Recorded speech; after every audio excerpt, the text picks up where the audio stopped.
96년도에는 제가 엔트리 들지 못했어요. 그러니까, 그 감독님 아시겠지만 네. 그 라면 사건 빡 김은용 감독님이 발로 차고 저 새끼 저기 보내라 그래요. 한국 시리즈 96년도에 우승을 했을 때 뭘 받았냐면 접시를 받았습니다. 접시에 그 한국 시리즈에 들어간 엔트리 명단 있잖아요. 코칭 시대 때 그게 적혀져 있는 접시를 줬는데 저는 엔트리에 들어가지 못해서 그 접시를 못 받았습니다. 6타수 6안타일래 김대웅 선수처럼 네. 안타 4개잖아요. 그걸 사이클링 그거 하죠.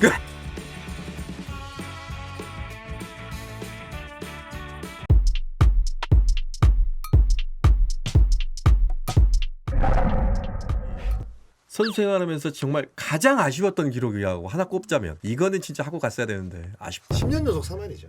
10년 연속 3할. 그걸 못했거든요. 제 앞에 양준혁 선배도 네. 이제 9년 연속 하다가 못 네. 쳤고, 근데 저도 9년 치다가 못 쳤고, 손아섭 선수도 9년 치다 못 쳤는데 그 이후에 박용택 선수가 10년을 채웠거든요.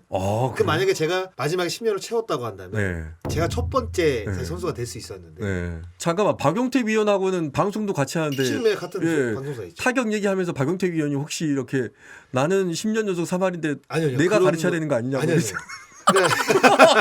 이게 타격이라는 게 사실 9년이나 10년이나 1년 차이지만 비슷하거든요. 그리고 본인들만의 타격 그 정석 이론들이라는 게 있어요. 비슷하지만 조금 다른 부분이 있거든요.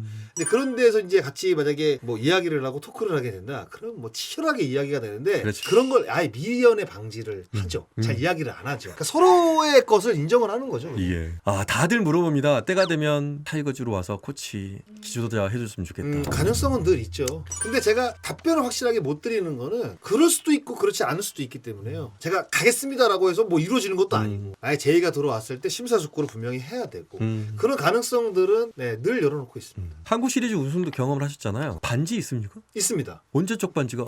제가 2009년도 9년도 우승할 때 그때 제가 이제 96년도, 97년도 그리고 2009년도에 이제 우승을 3번을 했는데 96년도에는 제가 엔트리 들지 못했어요. 그러니까, 그 감독님 아시겠지만 그 라면 사건 빡 김은용 감독님이 발로 차고 저 새끼 저기 보내라 그래요. 그 사건 때문에 엔트리 못 들어서. 근데 그 당시에는 반지 문화가 없었어요. 96년도에 우승을 했을 때 뭘 받았냐면 전 못 받았는데 메달? 접시를 받았습니다.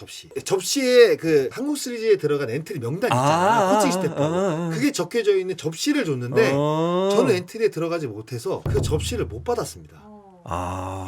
그리고 97년도에 우승을 했을 때도 그 당시에도 KBO 리그가 반지 문화가 없었어요. 근데 어느 순간부터 이제 메이저 리그에서 우승을 하게 되면 우승 반지를 제작을 한다 그래서 그 이후에 문화가 생겼어요.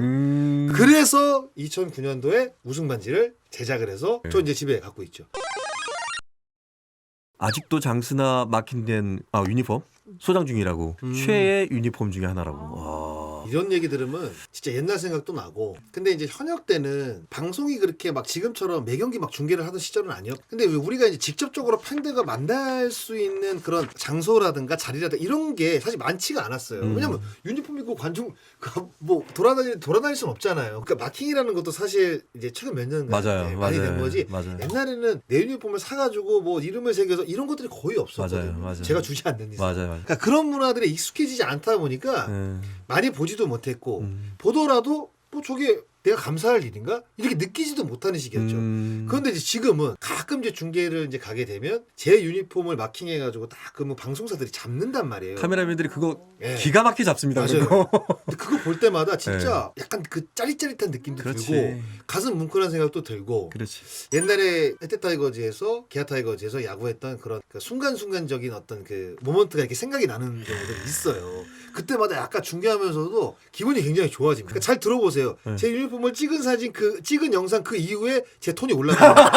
그걸 느끼실 수 있을 겁니다. 아마. 지금은 이제 유니폼도 어떻게 보면 인센티브에 이제 딱 자리 잡아가지고 많이 팔리면 팔릴수록 연봉보다 더 나올 수도 있으니까. 그렇죠. 그래서 이제 그 김대웅 선수 같은 경우는 10, 30, 30 이렇게 기록 세울 때마다 그 리미티드 유니폼을 이제 만들어서 그게 다 어떻게 보면 이제 그 선수들한테도 좋지만 구단 입장에서도 팬들에 대한 어떤 그 홍보 약간 느낌이잖아요. 굉장히 지금 그런 것들이 확실히 예전보다는 잘 이루어지고 있는 상황이라고 봐야겠죠. 수원구장에서 유독 강하셨다고. 맞아요. 맞습니다. 2001년에 6타수 6안타 기록했던 거 기억난다고. 그게 2001년이 아니라요. FA 첫 해입니다. 제 기억으로. 2006년일 거예요. 제가 그걸 정확하게 기억을 하고 있는 게 며칠 전에도 그 영상을 봤습니다. 제가. 태블릿을 보면 제가 예전에 몇 년 동안 활약했던 그 타격 영상들이 다 있어요. 가끔 이제 심심할 때 심심할 때 이제 그 영상을 보는데 그 6타수 6안타 친 영상을 제가 엊그제 봤어요. 내가 정확하게 이제 기억을 하고 있는 거예요. 2006년도랍니다, 여러분. 네, 선발 투수도 기억을 하고 있고. 누굽니까? 송신영 선수. 아, 송신영. 예. 송신영. 그러니까 그날이 그 사이클링 히트를 칠 수 있는 기회였는데 네. 마지막에 네. 2루 타나가 모자랐었거든요. 근데 이제 중견수 쪽에 쳤는데 2루까지 못 갔어요. 아. 그래서 사이클링 히트를 못 쳤던 기억이 있는 거죠. 김도영 내추럴 사이클링 히트 할 때는 정말 소름 돋으셨겠는데요? 순서대로 한다는 것도 굉장히 어려웠고 그러니까요. 어려운 정도가 아니죠. 그 확률을 잡아내기가 힘듭니다. 그럼요. 그거. 예. 네. 대단한 선수죠. 김도영 선수. 그래도 6타수 6안타가 더 멋있지 않습니까? 아니요. 6타수 6안타일래 김도영 선수처럼 네. 안타 4개잖아요. 결국에 네. 사이클링 히트. 네. 그거 하죠. 대단한 겁니다, 진짜. 대단한 거예요. 김도영 선수하고도 따로 이렇게 인터뷰를 좀 합니까? 작년 연말에 그 한국 프로야구 은퇴선수협회 제가 사무총장인데 거기에 이제 최우수 타자상을 받았거든요. 그래서 와가지고 그러니까 본의 아니게 또 이제 한 30분 정도 이제 인터뷰를 했고 그리고 이제 김도영 선수가 이제 프로 입단하기 전에 광주 동성고 시절에 KBSN의 프로그램에 보면 야구의 참견이라는 프로그램이 예. 있습니다. 거기에 이제 유명한 그리고 이제 가능성 있는 고등학교 졸업생들을 이제 초청을 해서 토크를 하는 사실 그 프로가 있는데 그때 저는 김도영 선수를 처음 알았어요. 후배가 잘하는 모습 보면 뿌듯할 것 같아요. 그러니까 김도영 선수를 제가 다 한다고는 말씀을 못 드리겠어요. 네. 그런데 제가 방송을 통해서 그리고 이제 뭐 현장에 내려가서 김도영 선수를 만나고 이야기를 나눠봤을 때 이런 선수들이 진짜 잘 되고 더 잘 돼야 돼.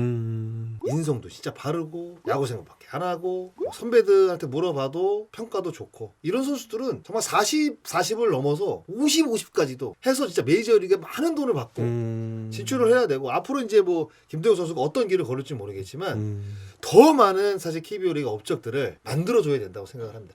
김도영이 활약했을 때 아주 의미 있는 V12가 됐고 네. 기분 좋은 어떤 한 해를 작년에 보내게 됐거든요. 네. 장성호 전설도 잘할 때 최전성기 때 팀은 상당히 힘들었지 않습니까? 네. 조금 아쉬운 부분 없습니까? 그 상황적이라는 부분이 제가 뭐 바꿀 수 있는 게 아니잖아요. 그 상황에서 그냥 최선을 다할 뿐이지 제가 어떤 노력을 해서 그 상황을 바꿀 수 있다고 한다면 갖은 노력을 해서 바꾸겠죠. 그런 거에 대한 아쉬움은 없는 것 같아요. 개인적으로는 본인의 전성기 때 본인이 주도해서 좋은 성적이 좀 팀이 나서 뭐 한국 시리즈에서 좀 우승도 했으면 좋았을 텐데라는 아쉬움도 있어요. 그런 거 완전히 금상첨화죠. 네. 그런 의미에서 김도영 선수는 작년 시즌 1부터 100까지 모든 것을 다 가져갔죠. 예, 다 가져갔죠. 거기다가 30-30에서 자동차 받았죠. MVP도 자동차 받았죠. 2대 받았대요. 예. 그리고 유니폼이 아마 가장 많이 팔린 가장 많이 선수로 제가 알고 팔렸죠. 있습니다. 예. 연봉 4억 올랐죠. 예. 이야, 가질 수 있는 거는 다 가졌죠. 예. 예, 그렇게 사실 모든 걸 다 이루게 되면 뭔가 조금 더 불안하고 사람이 건방져지고 어깨에 힘이 들어가고 사실 그럴 텐데 제가 본 김도영은 그런 거에 대한 우려가 거의 없는 선수예요. 거의가 아니라 아예 없다고 저는 생각을 합니다. 근데 사실 저는 김도영 선수가 재작년에 국제대회 나가서 다친 다음에 재활을 하고 들어왔단 말이에요. 예. 근데 지금 40-40에 가까운 성적을 냈기 때문에 올해 같은 경우에는 작년에 좋은 성적을 냈기 때문에 당연히 부담이 되겠죠. 근데 프로야구 선수가 부담이 안 되는 선수가 어디 있겠습니까? 김도영 선수는 작년보다 더 좋은 성적을 기대하기에는 좀 어렵겠지만 비슷한 성적 날 것 같아요. 진짜 기대가 됩니다. 지금도 슈퍼스타입니다만은 예, 정말로 예, 세계적인 슈퍼스타가 지금 한번 나왔으면 좋겠다는 생각이 듭니다.